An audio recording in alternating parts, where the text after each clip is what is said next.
Hi, I'm Parker Trassberg, a principal at CJM Wealth Advisors, and I'm joined today by our CEO and fellow principal, David Green. With the holidays behind us and the start of the new year here in 2026, we wanted to take a few minutes just to talk about some gifting strategies. Gifting doesn't always have to be something you're scrambling to do in November and December on the holidays. And actually now is kind of the perfect time to start to think about it, as some of these strategies can be a little bit more complex and take some time to get squared away. Um, so Dave, starting with the basics, what are the gifting limits here in 2026? Yeah, Parker. So when we think gifting, oftentimes we think about gifting to adult kids or grandkids. And that's kind of around the annual exclusion gift limit, which for 2026 is $19,000 per person. So for a married couple, they could give each adult child up to about $38,000, which is a pretty significant amount of money. So that's certainly one basic concept when you're doing the planning that you were talking about, the threshold that you can kind of target. Yeah, I mean, like you said, it is a very decent gift to a kid, child, sibling, anyone really. If you go above that limit, it may require you to file a gift tax return, which isn't necessarily the worst thing in the world. It just starts to eat against your $15 million per person lifetime exemption, which I mean, most people out there, that's not going to really be a problem at all. It's just a little bit of extra paperwork to go ahead and file that tax return.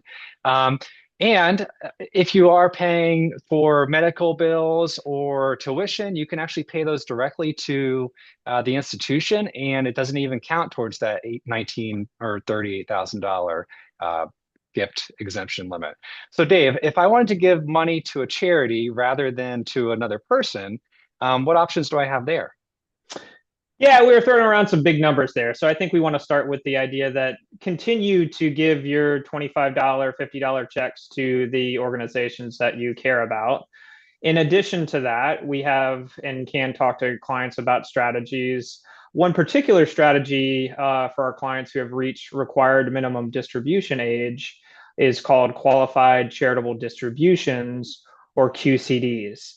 And essentially, when you reach age 70, 75, depending on your date of birth, you have to start taking distributions from your IRA. Many of our clients do not need those distributions, so they can take all or a portion, and either via check or a third party check request, they can send from their CJM Pershing IRA to these charities contributions. And the biggest benefit there is they don't have to pay taxes on those distributions. So a quick for instance, if my RMD was $50,000 on my IRA this year, I could take 30 of that and send it $10,000 to three different charities that I care about, and I wouldn't have to pay taxes on that $30,000 portion, which is a pretty significant tax savings and the charity benefits. Yeah, it's a huge benefit. And Jessica Ness and I actually did a video all about QCDs just a couple years ago, and we'll go ahead and link that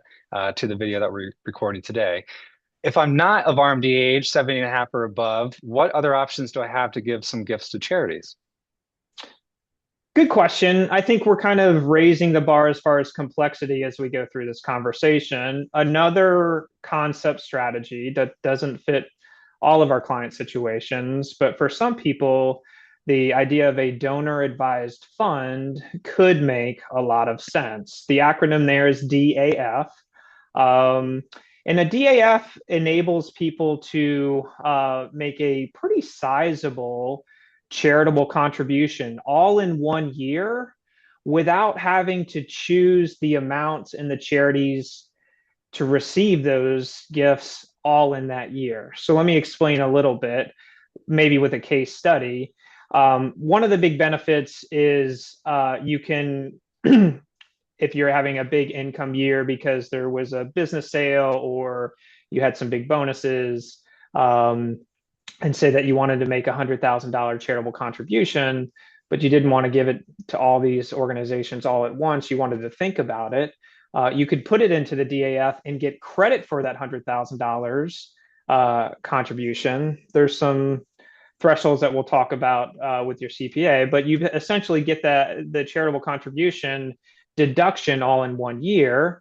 And then you can grant over time, 5, 10, 20 years, portions of that money from the donor advised fund.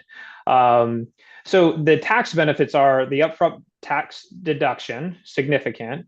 You can actually use highly appreciated assets like stocks you've held for years that have high unrealized gains can be the mechanism of the gift. So you save on taxes there. And then you have a very coordinated strategic way to gift slash grant to charitable organizations for you and for even your next generation over decades. Yeah, it is really a good way to try to limit that tax exposure in what could be a very large tax year for people, and not have to give all that money to one charity at one time and spread it out, as you said. Um, so one other small little tweak that happened in the One Big Beautiful Bill Act that passed last summer, Congress did include a provision that if you are not itemizing your deductions and filing the standard deduction, which is what a lot of people are doing at this point, you can now give up to $1,000 to charity, $2,000 for married filing jointly, and have that actually count on your taxes as well and be a little above the line deduction there, which is a nice little perk.